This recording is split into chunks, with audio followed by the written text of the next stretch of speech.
Hey everyone, welcome back to the Good E-Reader radio show. My name is Michael, and of course I'm joined today by Digital Book World's own Jeremy Greenfield. Jeremy, what's the haps?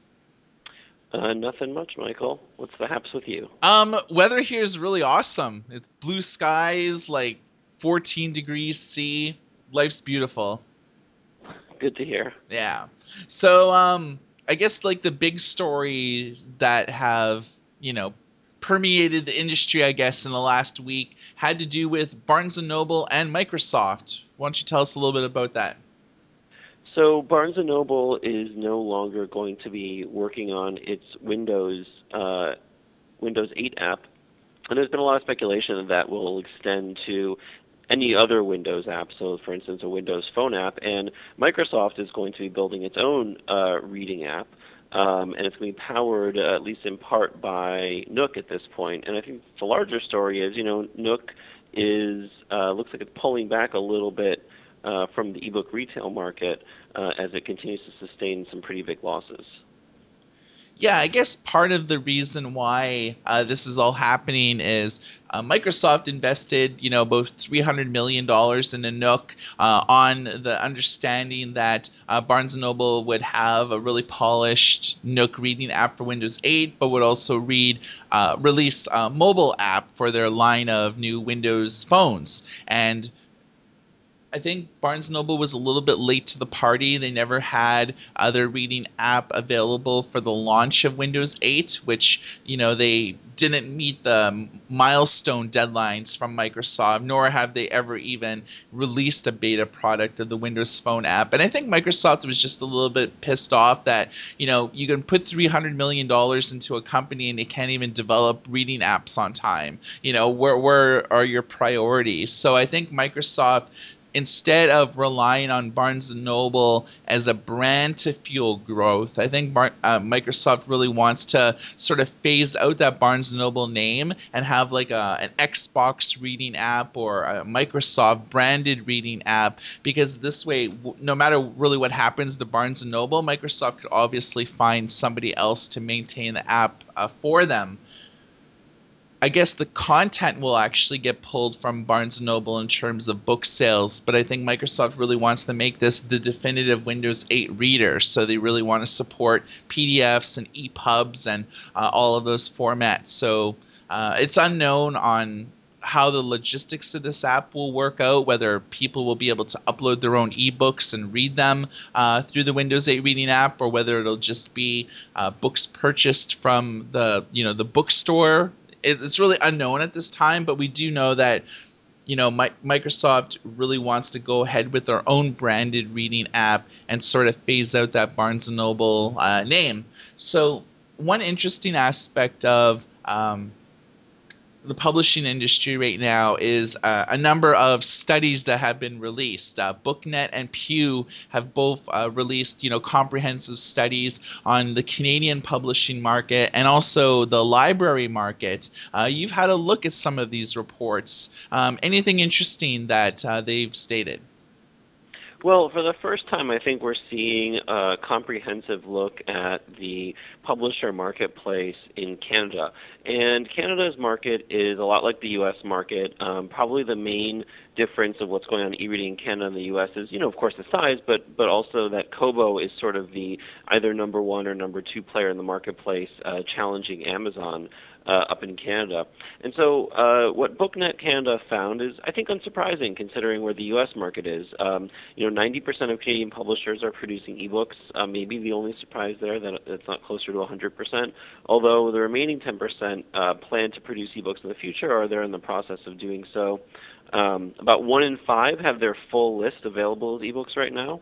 And about the same proportion have developed enhanced ebooks or have produced at least one app. One of the interesting findings of the study, I thought, was that ebook retailers like Amazon and Kobo are still the main way that publishers in Canada make the most revenue, but 12% of publishers surveyed reported that they get the most revenue from direct sales, which is something that is starting to take off here in the U.S. as publishers try to generate direct relationships with consumers. What about the Pew study on libraries? Any surprises there? So this was focused on the U.S. and the way library patrons engage with libraries in the U.S. And I think that there aren't a lot of surprising things here. If you're not familiar with libraries and what's happening with them right now, it might surprise you to learn that young people are heavily invested in libraries, but also people who are very technologically engaged. People who have the means to access technology in a significant way are among the most invested in libraries and using libraries the most. So, for instance, if you're an urban person who has a series of devices and you read ebooks and you have access to tons of information, a lot of it that you pay for, you're likely to be among the most avid supporters of libraries and library users. Those with lower incomes or are less technologically savvy, even though they probably could benefit more from libraries, are not in general among the most avid library patrons. One interesting thing that I saw was libraries are starting to get digital textbooks. Last week, Overdrive signed an agreement with Pearson to bring a number of textbooks into the libraries. Up until this point, we've really only seen ebooks, audiobooks, and some streaming video. Do you think that people will be attracted to digital more now that academic textbooks are available? I don't think that this is a game-changing difference for libraries. I don't think that this is going to make people say, "Oh, we need to go to libraries more." And I don't think this is a game-changing thing for e-textbooks either. I think the key for e-textbooks to really take off, and what people have been looking for, is for that trifecta of teachers, administrators, and students to start really going after it. Now, we know administrators are very interested in adopting e-textbooks for a variety of reasons. If it can be worked right, it's easier to distribute them, it's easier to manage that process, and the thinking is that it will be cheaper. On the professor side, it's sort of mixed. Some professors are all in. They've chosen e-texts that they really like, that either replace or enhance what they do in print.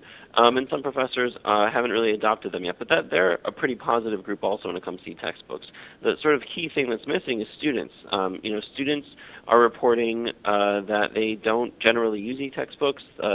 They don't have particularly high reviews of e-textbooks yet, but the thinking in the industry, which has invested very heavily in going digital, is that this is going to change and that students eventually will adopt e-textbooks. And I think this year, based on the latest reports from the Book Industry Study Group, more than previous years, we've seen a little bit of an uptick in that interest among students. I don't know if you heard about this, but I remember last year Stephen King released a book called Joyland, and at the time he was saying that we don't want to go digital with this one. It's print only. We want to get people supporting bookstores. Do you remember that? Absolutely. So apparently a year later, with the paperback version of it, they're finally going digital. Well, that's unsurprising. I mean, I think that even if you have this sort of support bookstore stance, eventually I think you want to, bring the work into more formats. And if you're going to go paperback, digital obviously makes a lot of sense too. I think that if authors want to do that but still support bookstores, they can make sure to sell through platforms that also partner with bookstores, like, for instance, Kobo. Yeah, this is actually opens up a pretty cool debate, because I remember reading something not too long ago about James Patterson contributing a few $1 million to bookstores. And Mm-hmm. it seems like more authors are coming out and either supporting bookstores with making their books tangible only, or throwing a bunch of money, or just drawing attention to the plight of bookstores, whether they're secondhand stores or indie bookstores, or whether they're chains like Barnes and Noble. Do you think that this is a part of a greater movement to basically make people forego digital in the hopes that they could sustain the brick and mortar bookstores? I think that I'm not sure I would say it exactly the same way you said it, but the short answer would be yes. I think that it's not about making people forego digital. I think it's about making people realize the value of bookstores. There is, as we all know, this effect called showrooming, where people will go into bookstores and look at the books and talk to the shop clerks and then go and buy the book online or go and buy the ebook, really cutting the bookstore out of the transaction and deriving a lot of value from the experience that the bookstore provides. And I think that there's nothing that gets people to go somewhere to buy something more than exclusivity. So if something's only available through a bookstore, then you have to get it there. So I think maybe it's part of an effort to get people into bookstores so they can realize the value of bookstores and support them more. But I don't think any author realistically thinks that they can turn the tide in digital, but maybe they think that they can help bookstores reap a little bit more of the rewards of the way things happen these days. We've talked a lot about different reports about more publishers going digital in Canada. We both have written about a lot of digital bestsellers hitting the market. And do you think that bookstores are on the ropes? The second largest bookstore in Germany has filed for bankruptcy. Borders filed for bankruptcy. We're living in a time when major chains that have been going on for a lot of years have suddenly said, we're throwing in a towel. We just can't do this anymore. Do you think that the bookstore industry in maybe North America and Western Europe, do you really think that they're in more trouble than they're letting on? The industry as a whole does seem to be on the ropes a little bit. But, I think that most bookstores themselves are, single stores operated by independent owners, and it varies widely from store to store. We saw that in 2013, bookstores, the surviving ones in the U.S. at least, had their best years ever.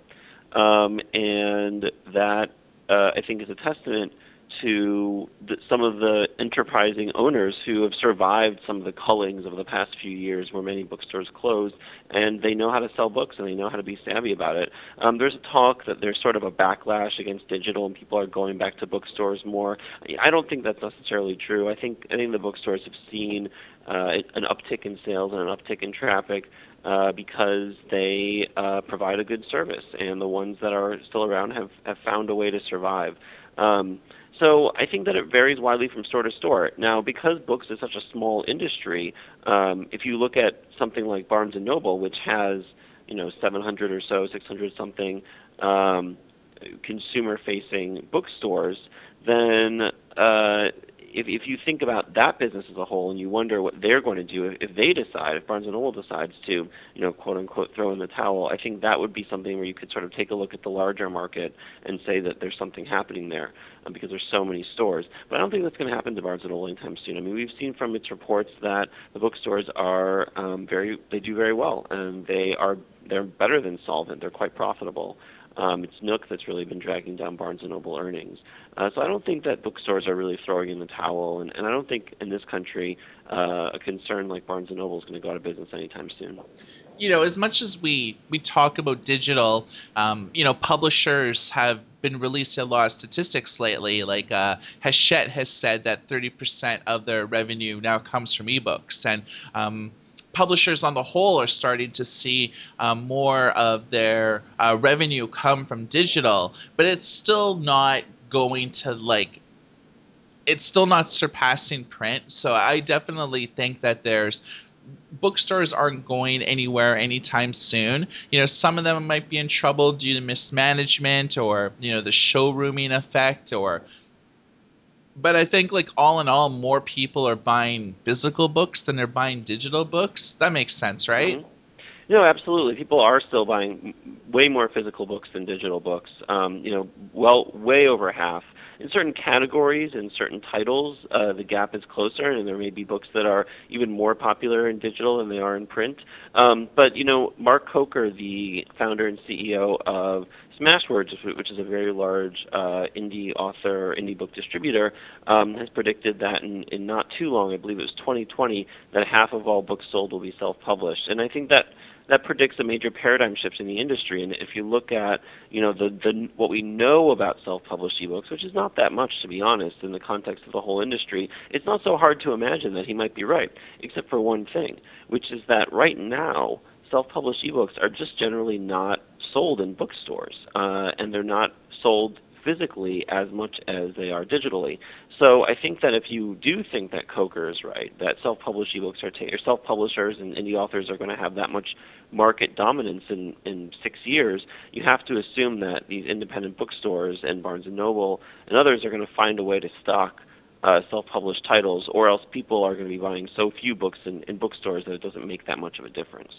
Speaking of self-publishing, Barnes & Noble has a self-publishing platform called Nook Press, which was released last year in April, and it was a follow-up to Pubit, which was their self-publishing platform, but they never really promoted it or upgraded it or did really anything with it other than just say, hey, we have a self-publishing platform too, guys. Look at us. But I guess apparently Teresa Horner, who's in charge of Nook Press, she is in the UK for an unveiling event where Barnes & Noble Nook Press will be formally unveiled tomorrow on the 18th, and for the first time will be outside of the US, and writers that live in the UK or the surrounding areas like Ireland and Scotland and things like that will be able to self-publish titles and sell them on the UK website, but they'll also be able to sell the titles in the US. Do you think that this is a good move? Absolutely. I mean, I think one of the things that has been able to fuel growth for ebook retailers internationally is by bringing the self-publishing phenomena to those countries that they go into. We've seen Amazon have success doing that, and we've seen growth of self-publishing in places like Germany and India. And I think that authors there are probably not all that different from authors here. There probably is a very large group of people who want to write books, but have been unable to secure the kinds of distribution you need to sort of credibly be an author and have and have the ability to reach a wide audience. And self-publishing does that exactly. It solves that problem for those authors. So I think if Nook wants to be serious about being in other countries, that is absolutely an important part of the process. Barnes & Noble has said that they are looking to use the UK as a launching point for Nook Press, and by the end of the year they want to go into France, Germany, Spain, Italy, the Netherlands, and Belgium. Do you think it's realistic to think that they'll actually move into those countries? Because I remember when they first started selling ebooks in the UK, they listed all those countries as markets where they want to make the e-readers available, that they want to open up localized bookstores. That never really panned out. So when they say that they want to bring Nook Press into those countries, I have a little bit of trepidation in believing them, just because I've heard this song and dance before. I mean, if you're an observer and you're looking at what is happening at Nook right now, it's very hard to believe that the company is going to exist in its current form beyond the end of this year, or certainly beyond the end of last year, unless it really is able to go into new markets and start selling ebooks profitably. And that's another good reason that Nook Press is a great spearhead for Barnes & Noble in general, and self-publishing for other ebook retailers. Self-published ebooks are generally, by their very nature, profitable. The author gets a cut and the retailer gets a cut, and sometimes there's discounting and special sales, but usually it's a straight 70%, 30% or so split between the two. So I think that from the outside it looks to us like Nook might be going under or throwing in the towel, but if you're working there, that mindset probably hasn't, at least I should hope, it hasn't been part of your thinking. So I do think that it's possible that Nook launches in those countries and launches Nook Press in those countries. I do think also that it's possible that the company goes out of business in the next 9 months. I've always thought that self-publishing was an excellent way to facilitate growth, especially for Barnes & Noble. About a month ago, I wrote a piece on if I was in charge of Barnes & Noble, what would I do? And I would use their Pubit or their Nook Press platform as a way to fuel growth, because you could enter these countries without having to iron out agreements with all of your publishing partners, and sign new agreements with like local small presses, or like the local publishers to get localized content. You could lead the charge with self-publishing because it's basically crowdsourced books. You don't have to do anything other than just like open up a platform where people could upload books and submit them and put them on sale. If you're opening up in France and you have a bunch of French authors contributing books, all of a sudden you have a French bookstore that's populated with French books, as well as all the other books that people have published in different territories. So I have always thought that as a precursor to official expansion, it's always better to expand with self-publishing, because really all you have to do is just like open up a localized version of your self-publishing platform and then have a section where indie books could be available. I mean, what else is more simpler really than that, right? Yeah, I mean that's a good assertion. I think it makes a lot of sense. It's probably a little bit more complex than you're making it out to be here, though, because of language.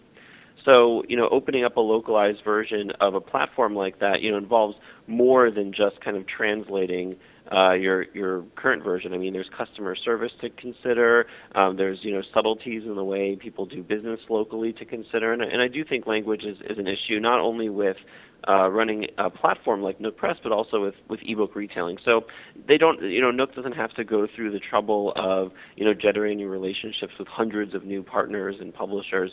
But it's not exactly just like clicking a button and all of a sudden you have a new ebook distribution platform. I wish it was that easy sometimes. Just like run your website through like Google Translate, and there you go. You have a localized Exactly. version of that website. Um, Exactly. a lot of news, I guess, has been happening lately. Has there been anything compelling on your end in New York in the publishing industry lately? We've seen Penguin Random House continue to sort of slowly transition into being one company. I think one of the things that has yet to be resolved is there are going to be a lot of very competitive imprints. There were always competitive imprints at companies like Penguin and Random House, and both companies had processes for determining how these imprints would compete with each other. When they were both interested in one author and one title, how they would resolve that difference, because obviously you don't want, if you are the CEO of the company, to have two imprints bidding against each other and sort of bidding up the price of a book, when at the end of the day all the money is coming from and going to the same place. Totally. So from what I've heard, those processes are being resolved right now. And there should be, a way. There is going to be a way. There is a way for Penguin Random House imprints to compete with each other that is most beneficial to the company. I still think that we're going to see a little bit of a shakedown, though, in some publishers and some senior level editors that are going to find that they may not have a place in the new larger organization the same way they did in the smaller organizations. We talked about this a while ago. Amazon was scaling back its New York publishing division when Larry Kirschbaum left. Has there been any talk or any movement about that at all? Have you noticed? Well, we've noticed that Amazon has managed to get some of its own properties onto our ebook bestseller list at a rate that we hadn't seen before.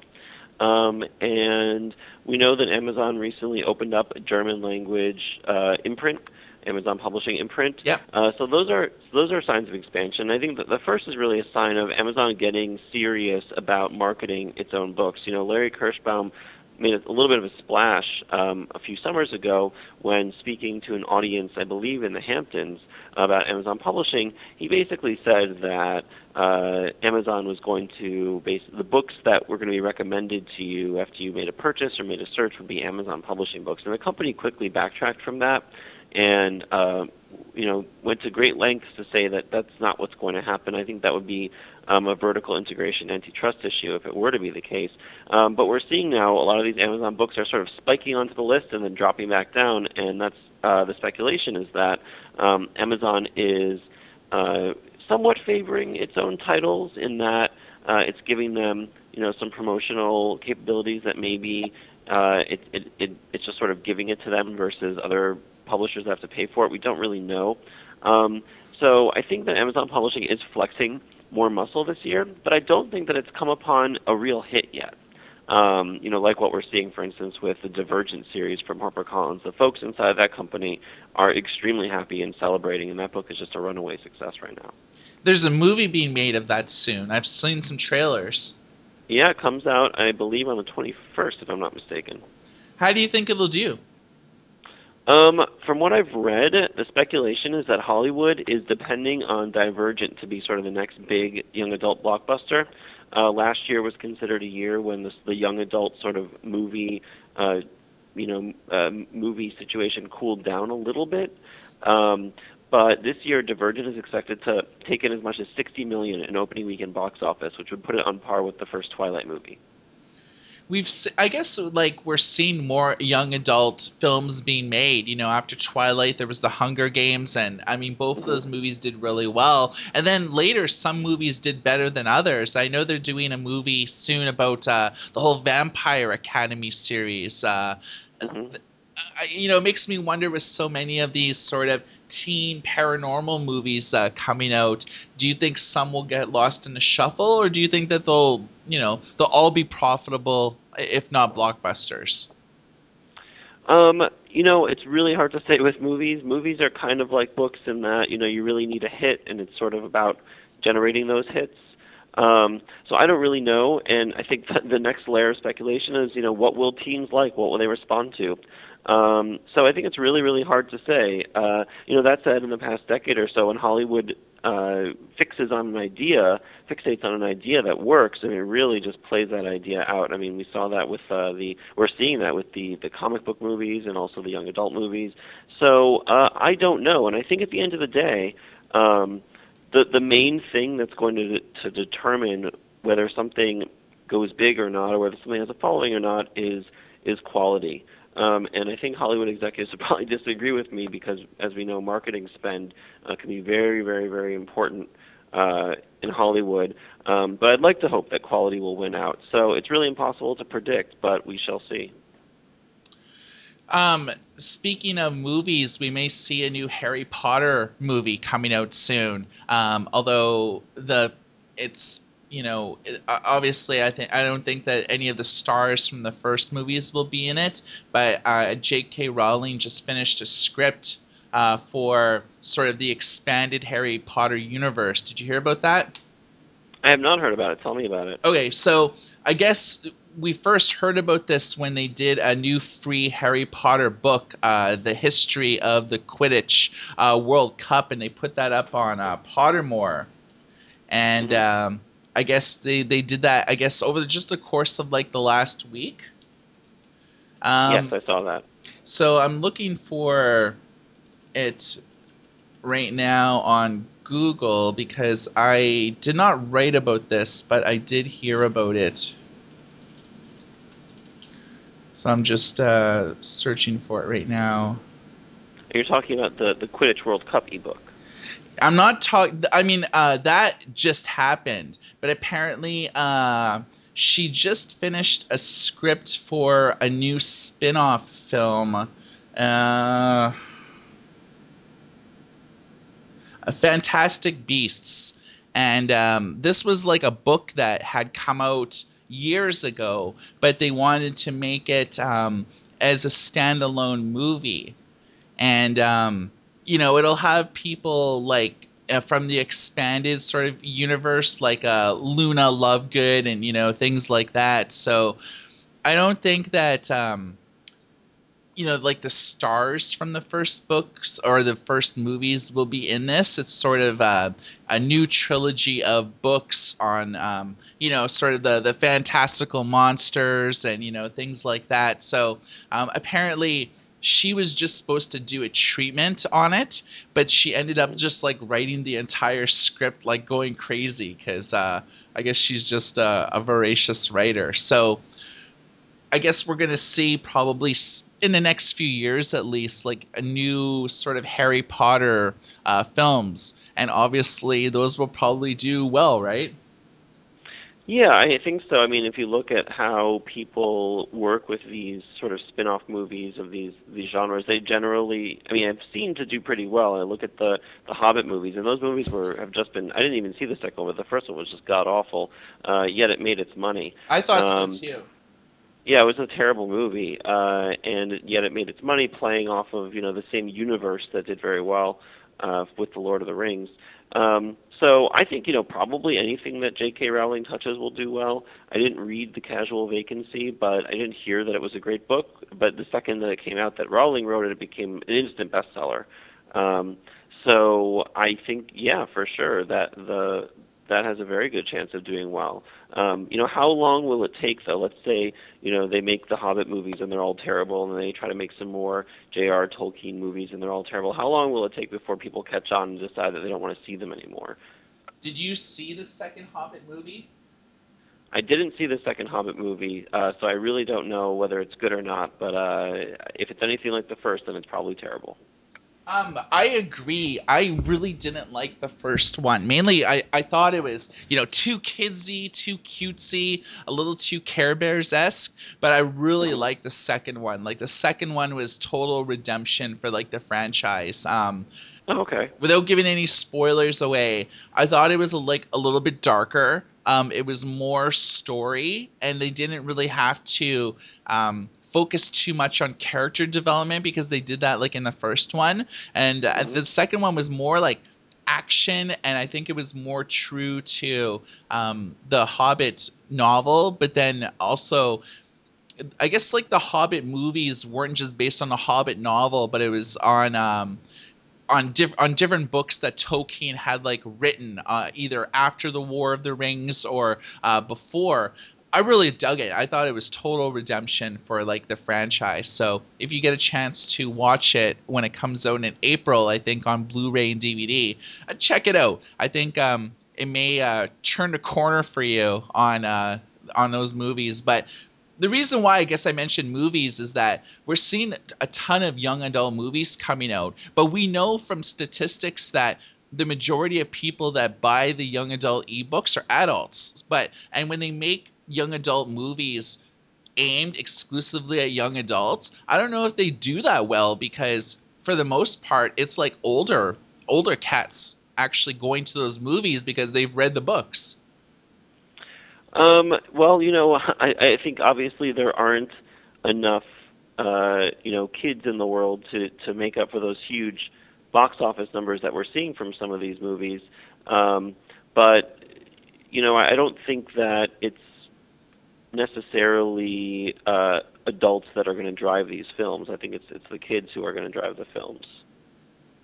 Yeah, I mean, I remember when the Twilight movies and the Hunger Game movies came out. Vancouver isn't really known as like a hotbed of culture and cinema, but there was lineups like 2 blocks long to get to those films, like 24 hours in advance, and I never see that happen. And so when you see lines like that happen in a town like this, you know that those movies are going to do well.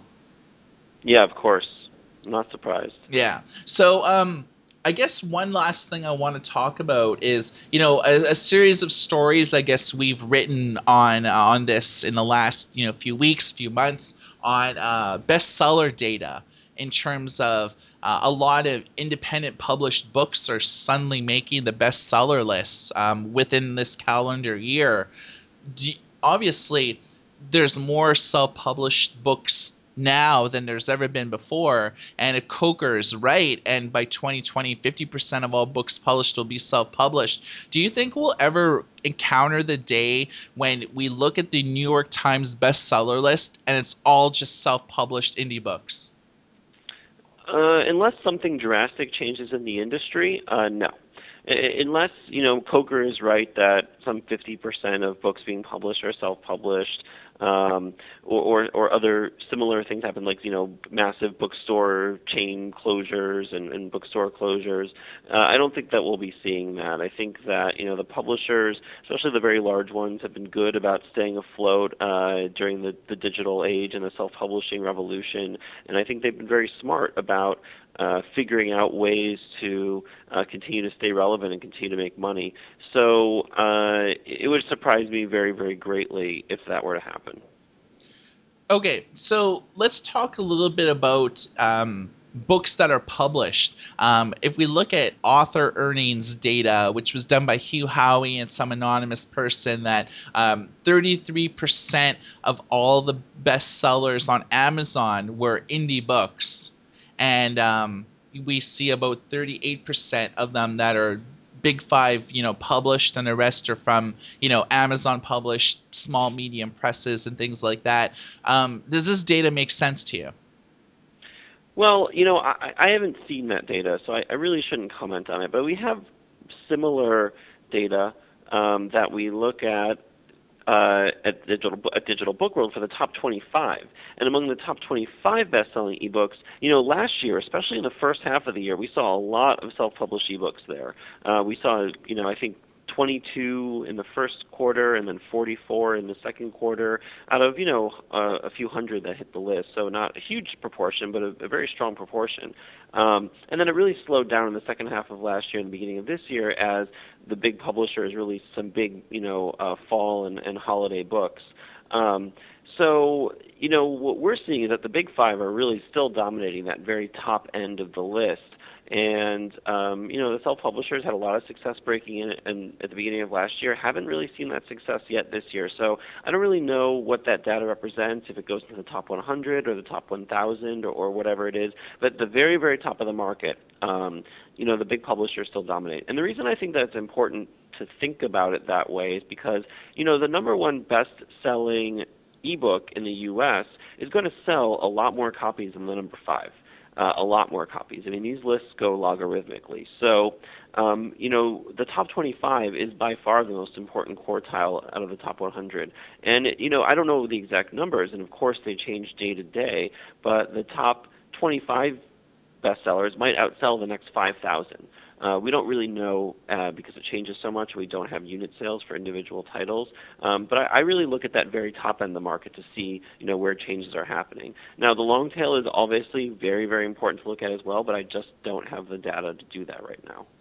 All right, guys, you've been listening to the Giddy Reader Radio Show. Jeremy and myself do the show every Monday, so if you want to keep abreast of what's happening in the digital publishing ebook world, you want to stay tuned to both of our websites every Monday as we have this show available for everyone to listen to.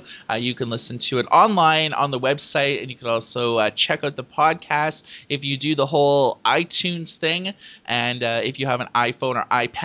I know that this is by some upstart company named Apple. I don't know how many of these devices are out there, but I heard that there's about less than 100. So if you are one of the lucky few to have an iDevice, you may want to check that out on iTunes. Jeremy, before we wrap up the show, do you have any final thoughts? Yeah, I'd love to see everybody attend the last 2 in our series of ebook production webcasts this month. We've got one tomorrow at noon Eastern Time, and then next Tuesday at noon Eastern Time. The one tomorrow focuses on sort of laying the groundwork for really good ebook production code, some things you want to do initially when building an ebook that are going to help you down the line. And then one next week's a little bit more theoretical. It talks about workflows. We've got some great people from O'Reilly coming in to talk about, the cutting-edge digital workflows in the next that are going to really change the industry over the next several years. So I'd love to see everyone at that. You can get the details at store.digitalbookworld.com or just digitalbookworld.com. On our front, we just unveiled a brand new search option for our app store where we have, about 100,000 apps for Android and BlackBerry. And we've been working on this for months now. And we finally got a really good, robust, dynamic searching option. In the past, we relied on Google for our apps. And with Google, when you upload something new, it takes a while before it's indexed, which means that if we uploaded a new app today, you might have not been able to find it on search for anywhere between a few days to a few weeks. And obviously, the more apps that we add, Google would have a harder time finding our apps. So we developed our own in-house searching option that will dynamically find apps. So as soon as we upload an app, it's available on search. So we're very happy about this in terms of like app discovery and things like this. Why didn't we do it sooner? Well, it was a huge undertaking, and we have like a really complex download management system, and it took a while to find the right cat to develop the system. So you may want to check that out at apps.goodereader.com, or you can click on the App Store link on our news website. You've been listening to the Good eReader Radio Show with Michael Kozlowski and Jeremy Greenfield. Everybody take care.